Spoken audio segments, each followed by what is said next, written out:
तो welcome back geography ज्ञान। और आज के इस क्लास में दोस्तों हम लोग यहाँ से स्टार्ट करने वाले नेक्स्ट सीरीज। यहाँ पे हम लोगों ने पृथ्वी की आंतरिक संरचना को पहले हम लोगों ने यहाँ पे डिस्कस करेंगे। उससे पहले जानने से पहले हम लोग समझते हैं कि पृथ्वी के ऊपर है ना क्या चीज़ है, उच्चावच। पृथ्वी की उच्चावच आप लोगों को पता है, जैसे कि यहाँ पे पठार है ना, कहीं कहीं पे पर्वत है, माउंटेन जिसको बोलते हैं, और यहाँ पे प्लेन है यानी कि मैदान है। ठीक है, तो ये सारे उच्चावच आप लोगों को समझ में आ रहा है कि किस प्रकार यहाँ पे पर्वत है, पठार है, फिर यहाँ पे घाटी है और मैदान है। इस तरह का हम लोगों ने पृथ्वी पर अनेक तरह के उच्चावच पाए जाते हैं, ये आप लोगों को पता होगा। समझिए इस उच्चावच पाए जाने का क्या कारण हो सकता है। रिलीफ ऑफ द अर्थ अगर क्यों होता है, अगर ये बात करें तो पृथ्वी की सतह पर अगर बात करें तो कई बल लगते हैं ना। तो दो तरह के बल जो हैं इसमें सबसे महत्वपूर्ण भूमिका निभाते हैं। सबसे पहले यहाँ पे आप लोग देख सकते हैं बहिर्जात बल और अंतर्जात बल। ठीक है, बहिर्जात और अंतर्जात बल क्या होता है समझिए यहाँ पे। तो अगर बात करें हम लोग बहिर्जात बल का, तो क्या होता है, वह बल जो पृथ्वी की सतह के ऊपर लगता है। ठीक है, और यह विषमता को समता में बदलने का प्रयास करता है ना। एक्सोजेनेटिक जो फोर्स रहता है ये विषमता को समता में बदलने का काम करता है। ठीक है, प्रयास करता है।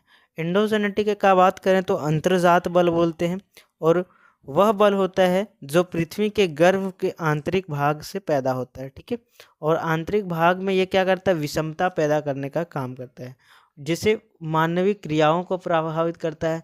जब ये मानव को प्रभावित करता है तो मानव उसको जानने की चेष्टा करता है ना, आखिर ये कैसे आया, कहाँ से आया, किस तरह उत्पन्न हुआ, ये सब ये जानने के लिए यहाँ पे खोजता है या फिर जानना चाहता है। अगर बात करें दोस्तों यहाँ पे पृथ्वी की आंतरिक संरचना का, अगर आंतरिक भाग का अध्ययन करने का स्रोत देखें तो हम लोगों के पास दो स्रोत हैं। सबसे पहले अगर बात करें तो प्रत्यक्ष स्रोत, और दूसरा क्या है, अप्रत्यक्ष स्रोत, है ना। एक तो डायरेक्ट सोर्स से और एक इनडायरेक्ट सोर्स से। सबसे पहले यहाँ पे देखते हैं डायरेक्ट सोर्स, जिसे वेधन करके, वेधन मतलब हम लोग ड्रिलिंग करेंगे यानी कि किसी भी क्षेत्र में खुदाई करके हम लोग जानेंगे आखिर पृथ्वी पर कितना दूर जाने पर किस प्रकार की वहाँ पे मतलब विशेषता पाई जाती है। दूसरा अगर बात करें ड्रिलिंग, ये चीज़ हो गया, और खनन यानी कि खुदाई करके, माइनिंग करके। अगर माइनिंग करेंगे तो हम लोग वहाँ पे पृथ्वी के आंतरिक भागों को अध्ययन कर सकते हैं। ठीक है, लेकिन ये सब जो दोनों चीज़ है ना दोस्तों, वो कंप्लीट हम लोग पृथ्वी को नहीं, पूरा पूरा जो है पृथ्वी का खनन एकदम लास्ट तक नहीं कर पाते हैं, जिसके कारण पूरा जो है सब पर्याप्त हम लोगों को उसका पृथ्वी की आंतरिक विशेषताओं का अध्ययन नहीं कर पाते हैं। कुछ ही दूर तक ये सब चीज़ें कर पाते हैं। लेकिन अगर बात करें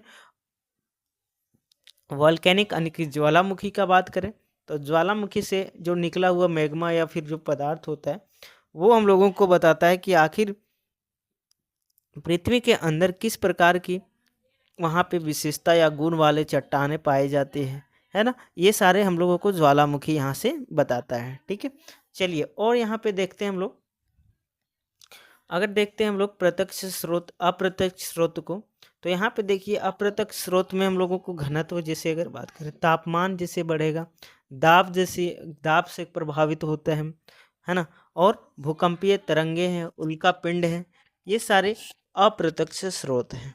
ठीक है, अगर बात करें हम लोग यहाँ पे वेधन, तो वेधन से हम लोग किस प्रकार हम लोग पृथ्वी के आंतरिक भागों का अध्ययन करेंगे, तो यहाँ पे देखिए वेधन से है ना, वेधन द्वारा पूरी जानकारी प्राप्त नहीं होती है। ठीक है, वेधन हम लोगों ने लास्ट कितना 12 किलोमीटर तक किया है, कहाँ पे, कोला प्रादीप में, है ना। अगर बात करें पृथ्वी का त्रिज्या तो वो कितना है, 7371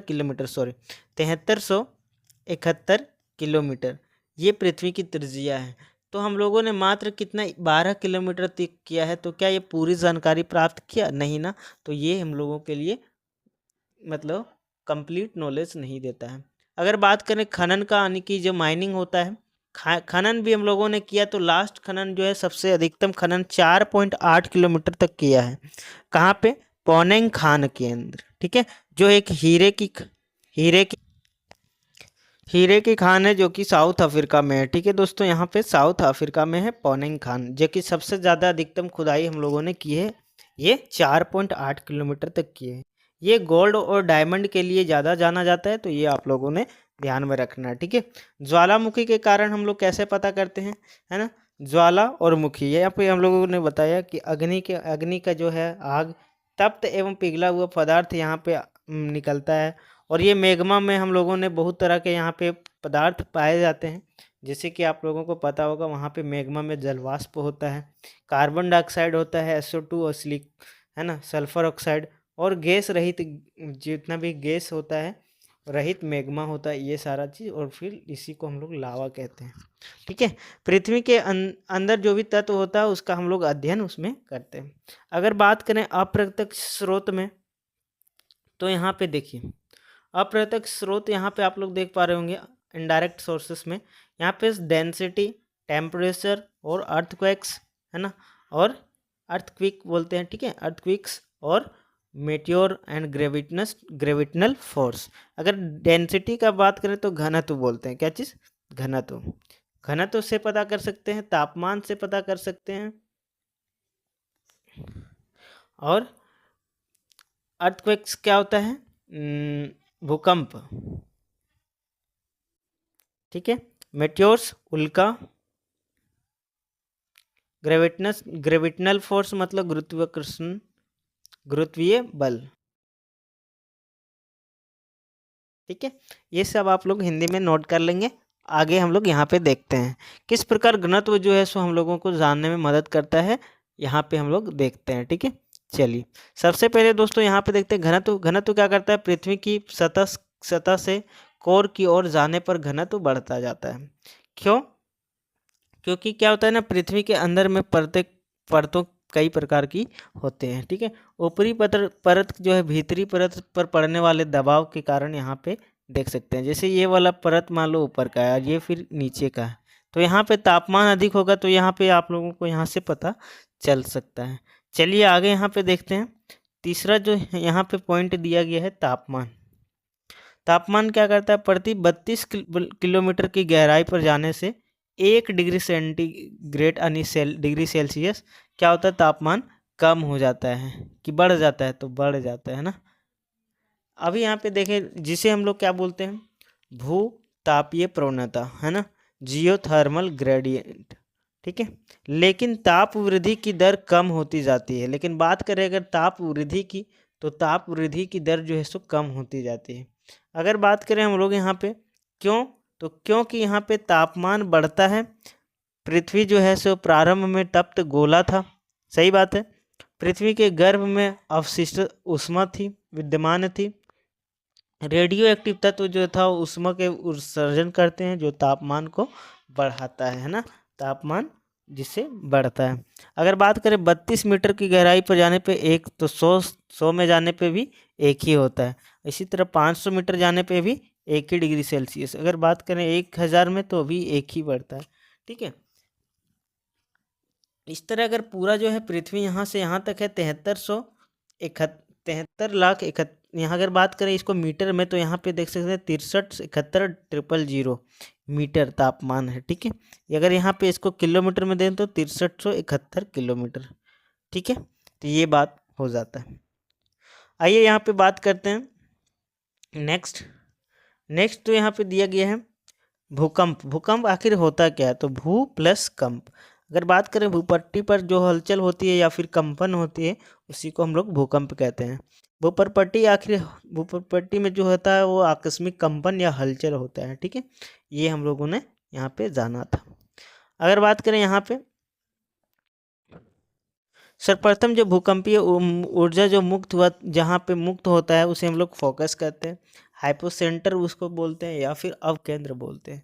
यहाँ पे भूकंप के बारे में थोड़ा सा जानकारी आप लोग देख पा रहे होंगे। ठीक है, हम लोग जब भूकंप को पूरा टॉपिक जब कवर करेंगे तो वहाँ पे और जानकारी आप लोग विस्तृत वहाँ पे आप लोगों को मिलेगा। ठीक है, अगर बात करें 90 डिग्री पर यानी कि ध्रुव पर अगर बात करें भूकंप, तो सर्वप्रथम भूकंप का अनुभव वहीं पे होता है, जहाँ पे सबसे मान लो यहाँ पे भूकंप का सबसे पहले अनुभव हुआ, तो उसे एपिसेंटर बोलते हैं। ठीक है, जहाँ पे सबसे पहले अनुभव होता है उसे एपिसेंटर बोलते हैं, यानी कि एपिसेंटर को क्या चीज़ बोलते हैं, तो वो आप लोग यहाँ पे उसको ई से डिनोट कर सकते हैं। ठीक है, और अगर बात करें सर्वप्रथम भूतापीय ऊर्जा जहाँ से मुक्त होती है उसे फोकस करते हैं, जहाँ पे अनुभव करते हैं उसे एपिसेंटर करते हैं। ठीक है। सिस्मोग्राफ पर सबसे पहले जहाँ पे रिकॉर्ड होता है उसको प्राइमरी वेव यानी कि पी वेव कहते हैं, और जो बाद में रिकॉर्ड होता है उसे सेकेंडरी कहते हैं, ठीक है, एस वेव कहते हैं। अगर बात करें हम लोग पी वेव आखिर होता क्या है, तो यहाँ पे आप लोग समझ लीजिए, पी वेव यानी प्राइमरी वेव यानी कि प्राथमिक तरंगे, ठीक है, इसको आप लोग लिख लेंगे, प्राथमिक तरंगे, ठीक है। इसमें आप लोग यहाँ पे समझेंगे प्राथमिक तरंगे जहाँ डेंसिटी, अगर बात करें वेलोसिटी का या फिर घनत्व का, तो घनत्व के व्युत्क्रमानुपाती होते हैं, और वेलोसिटी का भी दृढ़ता से व्युत्क्रमानुपाती, सभी माध्यम में गतिशील होते हैं। प्राथमिक वेव जो है ठोस, द्रव, गैस सभी में गतिशील होते हैं। यहाँ लिख लीजिएगा, ठोस, द्रव और गैस, सभी माध्यम का अर्थ यही है, ठीक है। तो ये आप लोगों में सभी में गतिशील होते हैं, ठीक है। अगर बात करें यहाँ सेकेंडरी वेव का, तो इसका भी डेंसिटी जो होता है वो व्युत्क्रमानुपाती होता है वेलोसिटी का, और यहाँ पे घनत्व का भी रेजिडिटी भी व्युत्क्रमानुपाती होता है।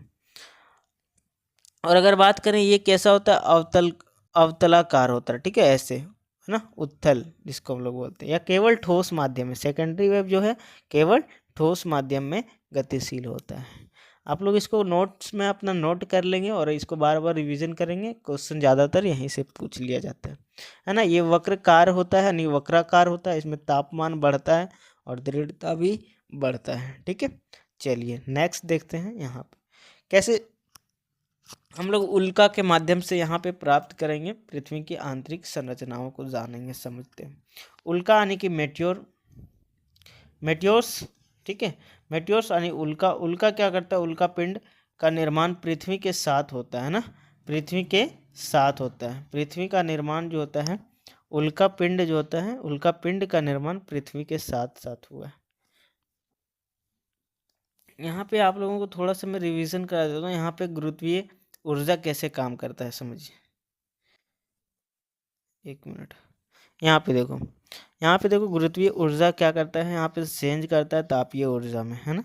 गुरुत्वीय ऊर्जा किसमें, यहाँ पे तापीय ऊर्जा में बदल जाता है। और अगर बात करें यहाँ पे तो कितना है, यहाँ पे गुरुत्वीय ऊर्जा 9.8 मीटर पर सेकेंड है यहाँ का, ठीक है। अगर यहाँ पे जीरो है, यहाँ पे देखिए केंद्र में जीरो है, तो यहाँ पे हम लोगों को कितना अनुभव होगा, पोल पे कितना होगा, 9.8 मीटर पर सेकेंड होता है, ठीक है। चलिए अगर बात करें आंतरिक परतें, interior layer of the earth, तो यहाँ पे समझते हैं एक बार फिर से। मैंने बताया रासायनिक परतें होती है और आंतरिक परतें होती है, दो तरह की परतों में हम लोग इसको बांट करके अच्छे से इसको समझते हैं, ठीक है। और यहाँ पे डिवीज़न का जो आधार है वो यहाँ पे बताया गया केमिकल एलिमेंट होता है, और आंतरिक परतों का यहाँ पे डिवीज़न का जो आधार है वो अवस्था, यहाँ पे अवस्था को बताया गया है ना, इसमें मैकेनिकल को बताया गया है ना। मैकेनिकल, आंतरिक मतलब मैकेनिकल, इसमें रासायनिक मतलब केमिकल, ठीक है। चलिए अगर यहाँ पे थोड़ा सा पॉइंट यहाँ पे दिया गया है, अगर देख पा रहे होंगे, इसमें जो है ना क्रस्ट, सबसे पहले अगर बात करें इस तरह का हम लोग यहाँ पे ज़्यादातर देखते हैं, है ना, ये वाला मिलता है आप लोगों को, है ना। इसको क्या चीज़ बोलते हैं, इसको क्रस्ट, और इसको मेंटल, और इसको कोर, ठीक है। तो ये सारा लेयर होता है जो उसमें हम लोगों ने यहाँ पे डिवीज़न किया है केमिकल के आधार पर। तो केमिकल आधार जो है, केमिकल एलिमेंट होता है, इसमें जो होता है सिलिकॉन और एल्युमिनियम की अधिकता होती है, सिलिकॉन प्लस एल्युमिनियम की अधिकता होती है, इसीलिए इसको सीआर लेयर भी बोल दिया जाता है, सीआर लेयर भी बोल दिया जाता है। क्या चीज़ बोला जाता है, सीआर लेयर, ठीक है। अगर बात करें ये वाला मेंटल में सिलिकॉन और मैग्नीशियम की अधिकता होती है, इसलिए इसको सीमा लेयर बोला जाता है, ठीक है, सीमा लेयर। और कोर में अगर बात करें तो कोर में क्या चीज़ होता है, कोर में होता है निकिल और फेरस, यानी लोहा की मात्रा ज़्यादा होता है निकिल, तो इसीलिए इसको नीफे लेयर बोला जाता है। तो ये बात आप लोग यहाँ पे समझेंगे, ठीक है। यहाँ पे हम लोग जब नेक्स्ट क्लास होगा दोस्तों, तो यहाँ पे हम लोग पृथ्वी के आंतरिक परतों के बारे में, रासायनिक परतें और आंतरिक परतों को आप लोग रिवीजन करके आओगे, और यहाँ पे हम लोग पढ़ेंगे इसके थोड़ा सा रिवीजन करते हुए इसको अच्छे से फिर से अच्छे ढंग से देखेंगे, ठीक है। तब तक के लिए आप लोग वीडियो को अपने दोस्तों के साथ में शेयर करेंगे, है ना, और वीडियो अगर पसंद आता है तो एक बार ज़रूर इसको लाइक कर दीजिएगा और ज़्यादा से ज़्यादा दोस्तों के पास शेयर करिएगा। Thank you so much for watching. जय हिंद, जय भारत।